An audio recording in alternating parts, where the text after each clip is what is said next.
परिचय। क्या तुमने कभी सोचा है कि लड़कियां लड़कों से भिन्न क्यों होती हैं? सर, लड़कियां और लड़के भिन्न इसलिए होते हैं क्योंकि उनकी शारीरिक संरचनाएं भिन्न होती हैं। हाँ, लेकिन यह भिन्नता उनके भिन्न जनन अंगों के कारण होती है।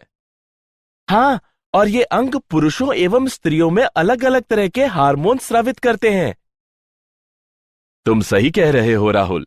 आओ, आज पुरुषों एवं स्त्रियों में जनन अंगों के बारे में विस्तार से जानकारी प्राप्त करें। उद्देश्य। इस पाठ के अंत में आप निम्न करने में सक्षम हो जाएंगे: पुरुष जनन अंगों की पहचान करना, विविध पुरुष जनन अंगों की कार्य प्रणाली को समझना, स्त्री जनन अंगों की पहचान करना, विविध स्त्री जनन अंगों की कार्य प्रणाली को समझना। पुरुष जनन तंत्र। स्तनपायी पुरुष जनन तंत्र में निम्न सम्मिलित हैं: बाह्य जनेंद्रिय, वृषणकोश, शिश्न, आंतरिक जनन अंग, वृषण, सहायक लिंग नलिकाएं, वीर्य एवं ग्रंथीय श्रावण ले जाने के लिए वाहिनी। पुरुष जनन तंत्रों के दो प्रमुख कार्य हैं: शुक्राणु निर्माण, स्त्री जनन मार्ग में वीर्य निक्षेपित करना। वृषणकोश। वृषणकोश शारीरिक आवरण की एक थैली होती है जो निम्न प्रकार से जनन में सहायता करती है। वे वृषण जो एक थैली में स्थित होते हैं उन्हें वृषणकोश कहते हैं। वृषणकोश वृषणों के तापमान को सामान्य शरीर के तापमान से 1 या 2 डिग्री सेंटीग्रेड कम रखने में सहायक होता है। यह कम तापमान शुक्राणु निर्माण और संग्रहण के लिए आवश्यक होता है। शिश्न। शिश्न पुरुष की बाहरी जनेंद्रिय है जो विशेष प्रकार के ऊतकों का बना होता है जो वीर्य सेचन के दौरान शिश्न के उद्घर्षण में सहायता प्रदान करता है। शिश्न का अंतिम भाग शिश्न मुंड कहलाता है जो ऊतकों की एक ढीली त्वचा से ढका होता है जिसे अग्रछिद कहते हैं। वृषण। वृषण संयोजी ऊतकों की परतों से घिरी अति कुंडलित नलिकाओं के बने होते हैं। इन्हें शुक्रजनक नलिकाएं कहते हैं। शुक्रजनक नलिकाओं के मध्य में कोशिकाएं स्तरित होती हैं। यह कोशिकाएं प्राथमिक पुरुष लिंग हार्मोन टेस्टोस्टेरोन और अन्य एंड्रोजन उत्पन्न करती हैं। शुक्रजनक नलिकाओं में शुक्राणुओं का निर्माण होता है। पुरुष मैथुन सहायक नलिकाएं, वृषण जालिकाएं, शुक्र वाहिकाएं, अधिवृषण, शुक्रवाहक। शुक्राणु इन नलिकाओं में निम्न तरीके से प्रवाहित होते हैं। ये नलिकाएं वृषण से प्राप्त शुक्राणुओं का भंडारण तथा मूत्र मार्ग से इनका बाहर की ओर परिवहन करती हैं। पुरुष सहायक ग्रंथियां। पुरुष की सहायक ग्रंथियों के 3 समूह हैं। शुक्राशय। इनका स्राव प्रकीर्ण व एंजाइम, फल, शर्करा और प्रोस्टाग्लैंडिस कैल्शियम से युक्त होता है। पुरस्थ ग्रंथियां। इनका स्राव प्रतिस्कंदक एंजाइमों और साइट्रेट से युक्त होता है। बल्बोयूरेथ्रल ग्रंथियां। इनका स्राव शिश्न में स्नेहन प्रदान करने में सहायक होता है। इन ग्रंथियों का स्राव शुक्रीय प्लाज्मा का निर्माण करता है। स्त्री जनन तंत्र।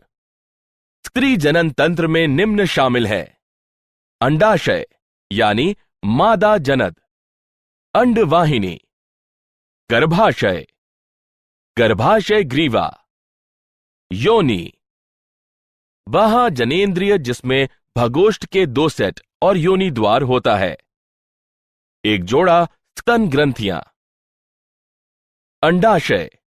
यह अंडाणु और अंडाशयी हार्मोन उत्पन्न करता है। स्नायुओं के द्वारा गर्भाशय से जुड़ा होता है। अंडाशय पीठिका परिधीय वल्कुट और आंतरिक मध्यांश में विभक्त होता है। प्रत्येक अंडाशय विभिन्न रोमकूप अंतर्विष्ट करता है। प्रत्येक रोमकूप में एक अंड कोशिका होती है जो पुटक कोशिकाओं से घिरी होती है। अंडवाहिनी। अंडोत्सर्ग पर अंडे को अंडवाहिनी या डिंबवाहिनी नलिका के कीप आकृति के द्वार के निकट उदर गुहा में धकेला जाता है। अंडाशय के निकट डिंबवाहिनी की कीप जैसी आकृति कीपक कहलाती है। कीपक की झालर अंडोत्सर्ग के दौरान अंडाशय से उत्सर्जित अंडाणु को संग्रह करने में सहायक होती है। पक्षमाभी अस्तर से होकर अंडा अंडवाहिनी से गर्भाशय तक जाता है। गर्भाशय यह एक मांसपेशीय उल्टी नाशपाती के आकार जैसा होता है जो गर्भावस्था के दौरान भ्रूण को सहारा देता है। यह ऊतकों की 3 परत का होता है: परिगर्भाशय, गर्भाशय पेशी स्तर और गर्भाशय अंतःस्तर। गर्भाशय ग्रीवा यह गर्भाशय का सिरा होता है जो योनि में खुलता है। ग्रीवा की गुहा को ग्रीवा नाल कहते हैं। योनि यह पतली भित्ति वाला कक्ष होता है जहां मैथुन यानी संगमन के दौरान शुक्र संचित होता है। योनि ग्रीवा नाल के साथ मिलकर जन्म नाल की रचना करती है। बाह्य जनेंद्रिय इनमें सम्मिलित है जघन शैल। यह वसामय ऊतकों से बनी गद्दी सी होती है जो जघन, बालों और त्वचा से ढकी होती है।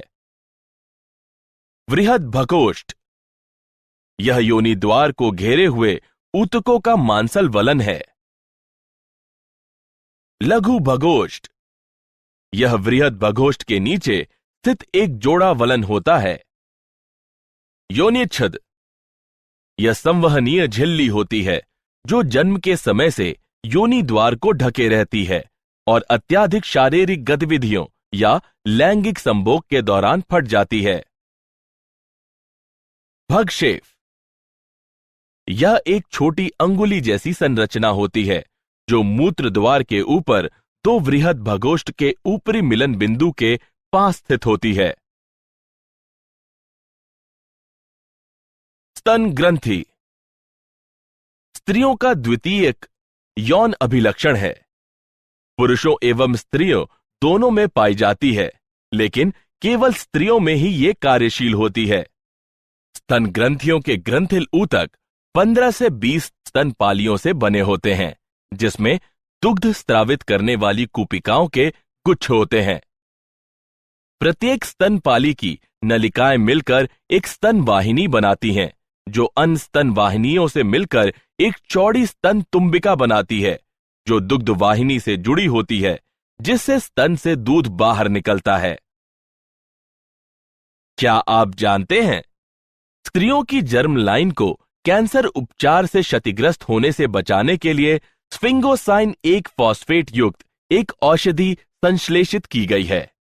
यह औषधि ऐसी स्त्रियों में अंडाशय की कार्यप्रणाली बहाल करने में भी सहायक है। सारांश। आइए हमने जो कुछ सीखा है उसे संक्षेप में दोहराए। पुरुष जनन तंत्र में एक जोड़े वृषण, पुरुष यौन सहायक वाहिकाएं और सहायक ग्रंथियां तथा वाह जनेंद्रियां होती हैं। वृषण में अति कुंडलित शुक्रजनक नलिकाएं होती हैं जो शुक्राणु उत्पन्न करती हैं। पुरुष बाह्य जनेंद्रिय शिश्न कहलाती है। स्त्री जनन तंत्र के अंतर्गत एक जोड़ा अंडाशय, एक जोड़ा अंडवाहिनी, एक गर्भाशय, एक योनि, बाह्य जनेंद्रिय और एक जोड़ा स्तन ग्रंथियां सम्मिलित होती हैं। अंडवाहिनी, गर्भाशय और योनि स्त्री सहायक वाहिकाएं होती हैं। स्तन ग्रंथियां स्त्रियों का एक द्वितीयक यौन अभिलक्षण है।